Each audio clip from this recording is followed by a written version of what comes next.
Okay, so we are going to calculate the confidence interval for a single proportion.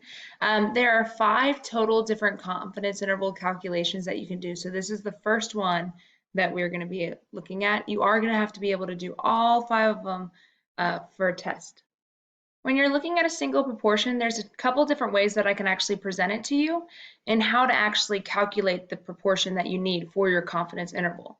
So I just have 4 different examples of how I can say it or how I can word it, and I want to talk about each part of the 4 examples. So let's say you passed 10 out of your 12 assignments.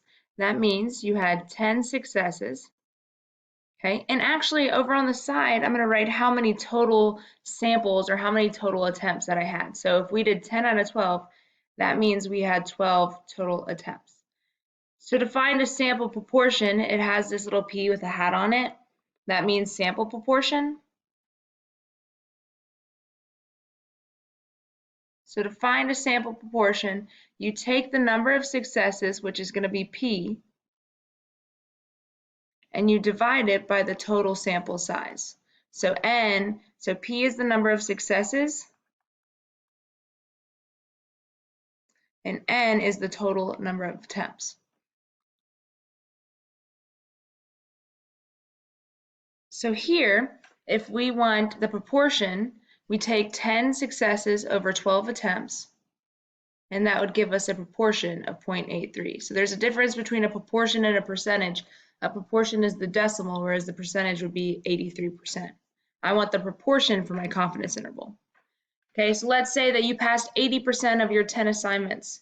Okay, that means that if I were to do 0.80 times 10, that would tell me that I had 8 total successes. My N in this case is going to be equal to 10. So again, my proportion is 8 out of 10, which of course is 0.08. So just taking that percentage, that's my success percentage, and then making it a proportion is 0.80. All right, for the next one, we have out of 12 assignments, so that would be my N. There's 12 total assignments. You passed 11, so there is your success rate, or your p-value, or not p-value in this case, but your p, which stands for the number of successes. So you have 11 successes, and then your proportion is the p divided by n, so that would be 11 divided by 12, which gives us a success proportion of 0.92. Okay, and then the last way that I can give it to you, I could give you the failure rate instead of the success rate. So if I say out of 12 assignments, so again, that's your n, you failed 3, then if I want to find how many I was successful at, I would just subtract 12 minus 3. So I had 9 successes, so my proportion would be 9 out of 12, which is simply 0.75. So there's different ways that I can word it, but for a single proportion, you're going to be given like just one example of you passed 10 out of 12. So there's one proportion, there's one example, and that's how you're going to be calculating the proportions for your confidence interval. Okay, so here's your first example, and there's a few things that I also want to talk about that make that example really important. So in the 2007-2008 season, LeBron James made 111, so that's the number of successes that he had, out of his total 359 three-point shots. So that means that his N is 359. And we're going to create a 95% confidence interval for LeBron's ability to make a three-point shot. So again, your p-hat is found by taking the number of successes divided by the N. So all of those elements are listed right here. So for us, we're going to take 113 and divide by 359, and that gives us a success proportion of 0.315. Okay, but something I really want to talk about is what is so important with this 95%. Okay, if you recall, there was another time where we looked at a 95%, and it was back in the first semester. We said that if we have a mean here, or a parameter, so like a true mean or your population mean. So I'm just going to write parameter because we're talking about a proportion here. And then you take one standard deviation away from the mean, that actually was 68%. Okay, and if we went 2 standard deviations away from the parameter, that represented 95%. So that's where that 95% is coming from. It's coming from the empirical rule where we're 2 standard deviations away from what our parameter is. So that correlates. So if we're 2 standard deviations away, that correlates with the 2 that's found in our confidence interval formula. So this 2 is called a multiplier, and the multiplier comes from the percentage of confidence that you're doing. So if you want like a 95% confidence interval, we're 2 standard deviations away, so that's where the 2 is coming from. Okay, so there's different percentages that you can find, and we actually determined using the normal CDF in our calculator those different z-scores. So this really is just kind of like a z-score. It's a multiplier z-score of how much percent confidence you want within a certain region. So 95% is within that certain region. Okay, so when we're calculating our confidence interval, we've got a p hat plus or minus, and then we have this whole mess of 2 times the square root of p hat 1 minus p hat all over n. And that actually is in the same format as a single value estimate plus or minus the margin of error. So in this case, the single value estimate is your p hat. So what we think, what our best guess at what LeBron's true proportion is we think it's actually 0.315. That's our best guess. We think that overall in his entire life he makes 31.5% of his shots. But of course we could be wrong because that's only one value. Now this 2 multiplier times everything here, that's how you're calculating your margin of error. So that's how you're calculating what you're adding and you're subtracting to your single value estimate to get the interval. Okay, from here, you're just plugging in the values into your confidence interval. So p hat, which we calculated over here, is 0.315 plus or minus 2. Again, that 95% is how I get the 2. P hat again, so 0.315 times 1 minus 0.315 all over the total n, which is 359. Okay, and if I would first subtract 1 minus 0.315 and then multiply by 0.315 on the top, and that's how I would get the numerator of the fraction for underneath the square root. So ultimately, everything under here, and then taking the square root, that gives me 0.315 plus or minus 2 times 0.025. So you should have gotten, if you plug in this whole thing right here with the square root, that gives you 0.025. So I definitely want to make sure that you are using your calculator, or if you're using a computer, that you're getting that value correct. So I really think that you should probably check to see if you can get that value from the square root.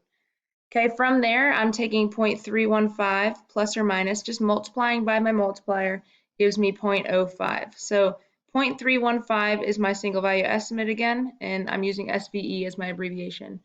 And 0.05 is my margin of error, which I'm just going to call my MO. So if I take 0.315 and I subtract 0.05 to find the lower boundary of my interval, that gives me 0.265. And then if I take 0.315 and I add my margin of error, that gives me my upper part of the interval, which is 0.365. So overall, my interval, the answer to this question when it says create a 95% confidence interval, is the bracket with the two values 0.265 to 0.365.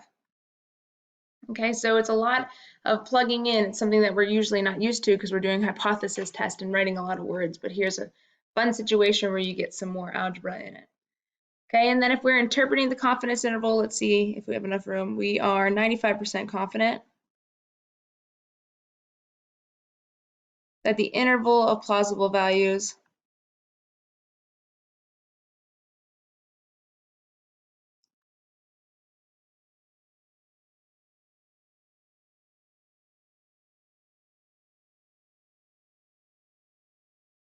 from my interval, which is 0.265 to 0.365,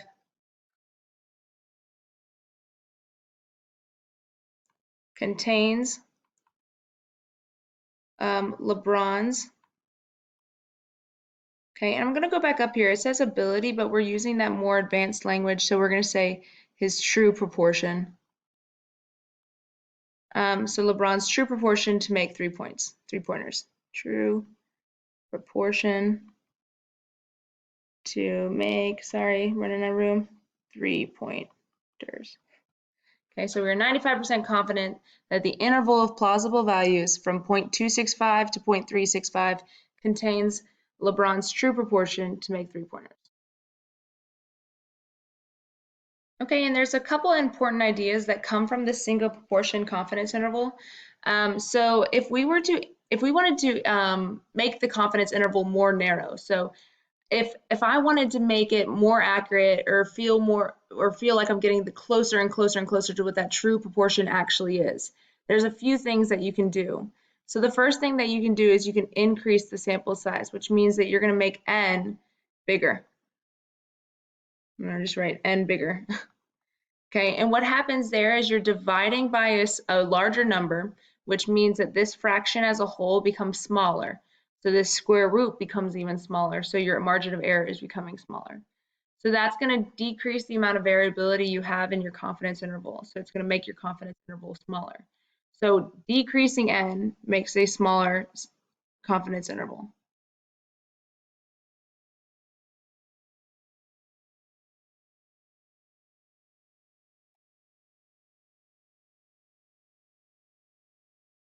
Not even just smaller, but even more convincing that you're getting closer and closer to the true proportion of what LeBron is doing or what anybody is doing for a confidence interval for a single proportion. And then something else I want to talk about is if, again, we're talking about the normal curve that we did where we found the mean and then we found, 1 standard deviation away from the mean, 2 standard deviations away from the mean, and 3 standard deviations away from the mean. So we use a 95% confidence interval the most frequently, but let's say we wanted a multiplier for a 68% confidence interval. So how many standard deviations away from the mean is 68% of your data? So your multiplier would be 1. Okay, and then what kind of multiplier would you use for a 99.7% confidence interval? So 99.7% of your data is within 3 standard deviations, so your multiplier would be 3. So all of these percentages here are strictly from the empirical rule. Remember that 68, 95, 99.7, but we can also find different percentages within here by using a z-score.